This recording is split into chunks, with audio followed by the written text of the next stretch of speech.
estrellas mil, al oír tu voz en los potentes truenos y ver brillar el sol en su cenit. Mi corazón entona la canción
Mis amados hermanos, muy buenos días. Le damos gracias al Señor por habernos dado la oportunidad de poder compartir nuevamente esta palabra, este mensaje con cada uno de ustedes. Este es el devocional directo del corazón de la comunidad cristiana Impacto en la serie La más grande historia de amor. Mi nombre es Roberto Larios y continúo con ustedes estudiando el Evangelio de Mateo. Estamos entrando al capítulo número 3. Vamos a estudiar hoy los versículos del 1 al 12, el cual se titula La predicación de Juan el Bautista. Padre, Señor Todopoderoso, Señor, hoy venimos ante ti, Padre Santo, con corazones dispuestos, con corazones rendidos, Padre, reconociendo que necesitamos, Señor, de tu presencia, necesitamos tu palabra, Señor, necesitamos, Padre Santo, perdón, necesitamos, Señor Dios, de tu perdón, Señor, necesitamos de tu misericordia. Padre, hoy presentamos nuestros corazones, Padre Santo, con disposición, Señor Dios, de ser redarguidos. Señor, utiliza esta palabra el día de hoy, Señor, para entrar, para penetrar a lo profundo, Señor Dios, de nuestra alma, Señor, de cada una de las personas que se conecta, Señor, en este devocional, Padre Santo, con la intención, Padre Santo, de darte, Señor, a ti el primer lugar. En el nombre del Padre, del Hijo y del Espíritu Santo. Amén. Mis hermanos, continuamos, como les dije, estudiando el Evangelio de Mateo. Estamos en el capítulo número 3, pero quiero hacer primero énfasis en esta palabra que nos comparte el profeta Isaías en el capítulo 40, versículos del 3 al 5. Y dice: voz que clama en el desierto, preparad camino a Jehová, enderezad calzada en la soledad a nuestro Dios. Todo valle sea alzado y bájese todo monte y collado, y lo torcido se enderece y lo áspero se allane. Y se manifestará la gloria de Jehová y toda carne juntamente la verá, porque la boca de Jehová ha hablado. Amén. Mis hermanos, esta es una profecía mesiánica. Se hablaba de Jesús, pero hablaba también de aquel que venía a allanar el camino. El rol de Juan no fue un rol menor. Juan debía hablar primero de Jesús. Juan tenía un propósito claro. Juan no vino, mis hermanos, a perder el tiempo. El propósito de Juan era confrontar y era llamar al arrepentimiento. Si a nosotros se nos ha hablado mucho acerca de la procrastinación, mis hermanos, Juan no sabía qué era eso. No tenía tiempo para perder. En el capítulo 3, voy a empezar desde el versículo 1, nos dice lo siguiente: en aquellos días vino Juan el Bautista, predicando en el desierto de Judea, y diciendo: arrepentíos, porque el reino de los cielos se ha acercado. Pues este es aquel de quien habló el profeta Isaías cuando dijo: voz que clama en el desierto, preparad el camino del Señor, enderezad sus sendas. El versículo, mis hermanos, que les acabo de leer arriba, profetizado por Isaías. Versículo 4 dice: Juan estaba vestido de pelo de camello y tenía un cinto de cuero alrededor de sus lomos, y su comida era langostas y miel silvestre. Y salía de él Jerusalén y toda Judea y toda la provincia de alrededor del Jordán, y eran bautizados por él en el Jordán, confesando sus pecados. Mis hermanos, Juan no viene a decirle el reino de los cielos pronto se acerca. Juan viene a decirle: arrepiéntete, porque el reino se ha acercado, ya está aquí. Mis hermanos, Juan hablaba de un presente, y ese presente sigue vigente hoy. En el versículo 4, y nos dice cómo estaba vestido Juan. Hace mucho énfasis en eso y me llamó mucho la atención, porque dice: Juan estaba vestido de pelo de camello, tenía un cinto de cuero alrededor de sus lomos, y su comida era langostas y miel silvestre. Cuando hace énfasis en la ropa y en el alimento que usaba Juan, yo me detuve un poquito para investigar por qué hace énfasis en eso, o sea, por qué ¿Por qué?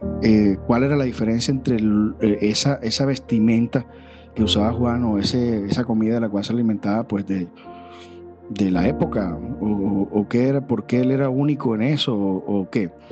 Y resulta, mis hermanos, que esa era una vestimenta que era usada por los profetas antiguos. En la época, los líderes religiosos no se vestían de ropas distintas porque querían mostrar una apariencia distinta, una apariencia religiosa. Y Juan optó por una dieta que demostrara su confianza en la naturaleza y en la provisión de Dios, y una vestimenta que hiciera honra a su propósito, y era la vestimenta usada por los profetas antiguos, que se vestían de la misma manera. Entonces era fundamental para Juan hacer una coherencia entre lo que él estaba predicando con sus palabras y lo que su vida proyectara.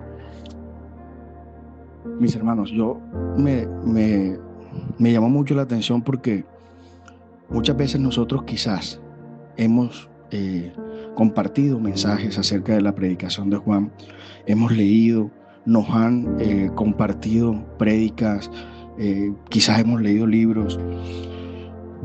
No sé cuánto has estudiado tú estos pasajes, pero en mi caso particular entendí que la premura, el sentido de urgencia que tenía Juan cuando sale a predicar, y este fue, dicen los estudiosos, que este fue su primer mensaje, su primera predicación, y arranca claramente llamando al arrepentimiento. Arrepiéntete porque el reino de los cielos está aquí, y es ahora.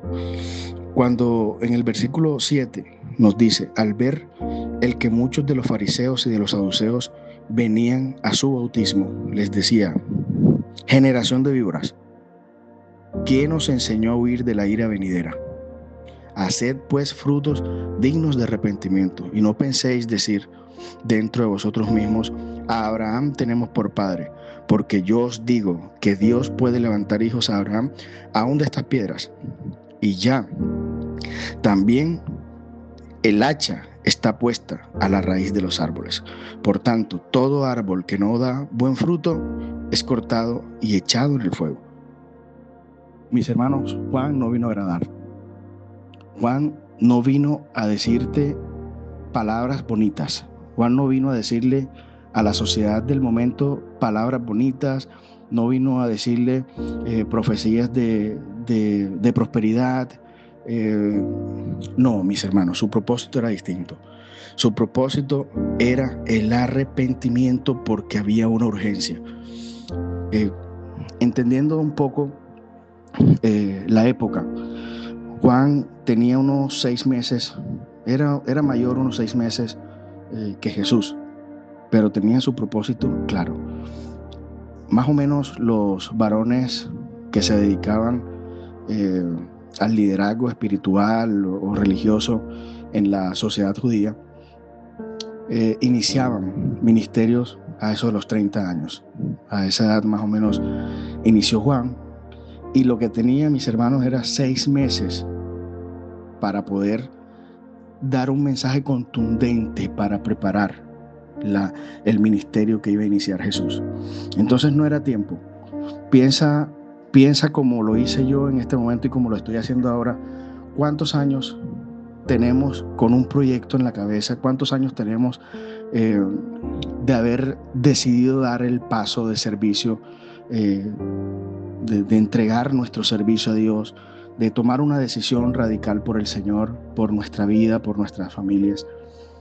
Y procrastinamos, aplazamos.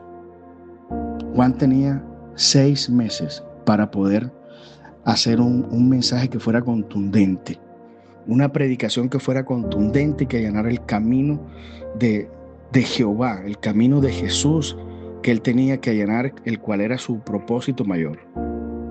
Y esto no se medía en palabras al dirigirse a quizás una persona del común, a quien le predicaba, o si era un político, o si era el rey, o si era de los sacerdotes. No, su mensaje era claro, era contundente y era para todos.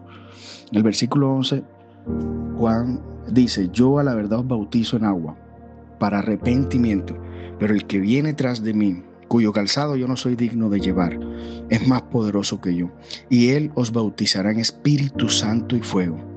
Versículo 12, mis hermanos, para finalizar, dice: su aventador está en su mano, y limpiará su era, y recogerá su trigo en el granero, y quemará la paja en fuego que nunca se apagará.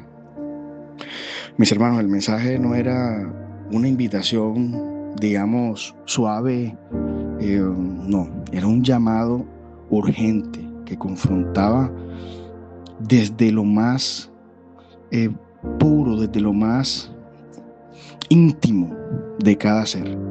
Llamaba al arrepentimiento, no cambiaba de nombre el pecado, no, generación de víboras, arrepentíos, y les hablaba claro a quien fuera que estuviera enfrente. Mis hermanos, hoy yo los invito a una reflexión juntos, porque este mensaje, pues, en primer lugar me confronta y me invita a reflexionar a mí también. ¿Cuál es el lugar que está ocupando el Señor en nuestras prioridades hoy? ¿Por qué quizás disfrazamos nuestro pecado, disfrazamos nuestra falta con un sentido de justicia, con orgullo, quizás con autosuficiencia, porque creemos que las cosas nos están saliendo bien ahora? Tapamos nuestro pecado con las ocupaciones cotidianas, con las cosas que nos quitan tiempo y que nos roban nuestra atención en el día a día. A veces, quizás, tapamos nuestro pecado con la injusticia o con la violencia de la cual una vez fuimos víctimas. Mis hermanos, el mensaje de Juan a mí me deja claro que debemos llamar las cosas por su nombre y el pecado por su nombre. Aquí no hay tiempo que perder. El ministerio de Jesús en la tierra, antes de su crucifixión, máximo o más o menos, tenía una duración de 3 años. Y Juan, más o menos, era ese el tiempo que tenía, con una gabela de 6 meses, para poder confrontar a todo el que se atravesara y a todo el que tuviera enfrente, para llamar al arrepentimiento. Y su mensaje tenía que ser claro y contundente, porque el reino de los cielos ya estaba cerca y sigue vigente hoy ese mismo mensaje. No dejemos para mañana, no procrastinemos, no aplacemos lo que Dios nos está confrontando hoy. Mis hermanos, el encuentro que nosotros debemos tener con Jesús exige una respuesta y tiene que ser inmediata. No podemos ser indiferentes ante el llamado que el Señor nos está haciendo. Puede ser que el mensaje sea fuerte, y el mensaje quizás hoy también lo fue para mí, y muy probablemente también pueda serlo para ti.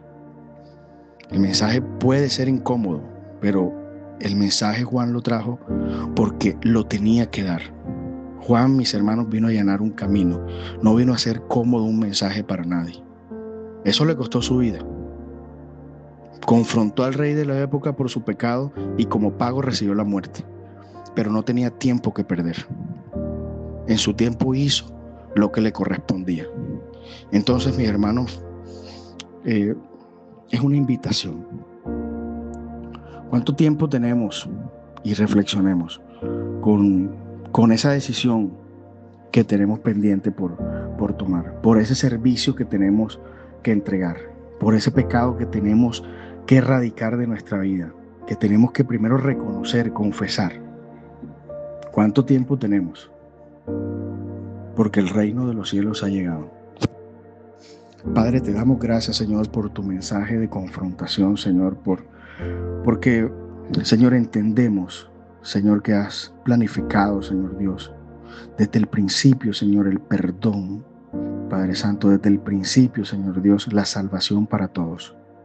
Señor, hoy entendemos, Señor Dios, tu tu plan para con nosotros, Señor, y queremos elevarte, Señor, nuestro corazón, Padre, pidiendo perdón, Señor, por nuestros pecados, Señor Dios, por quererlo ocultar, Señor, con nombres distintos que en la cotidianidad nos hemos inventado, Señor Dios. Padre, te entregamos nuestros corazones, Señor Dios, arrepentidos y dispuestos, Señor, para que nos tomes en tus manos y nos hagas, Señor, de acuerdo a tu voluntad y a tu servicio, Señor. Padre, toma, Señor Dios, la vida de cada uno de mis hermanos, Señor. Padre, toma cada una de las preocupaciones, Señor, de nuestras necesidades, Padre Santo, de toda aquella situación que nos ha robado, Señor Dios, la esperanza, la fe, Señor, que nos ha robado la cordura, Señor, que nos ha robado la tranquilidad, Señor Dios. Padre, que nos ha disfrazado, Señor, la necesidad que tenemos de ti, Señor, con ansiedad, con estrés. Padre, ese vacío, Padre Santo, que sentimos en algún momento en nuestros corazones, Señor Dios, y que le cambiamos de nombre. Le pusimos estrés, le pusimos ansiedad, le pusimos, Señor, depresión, quizás.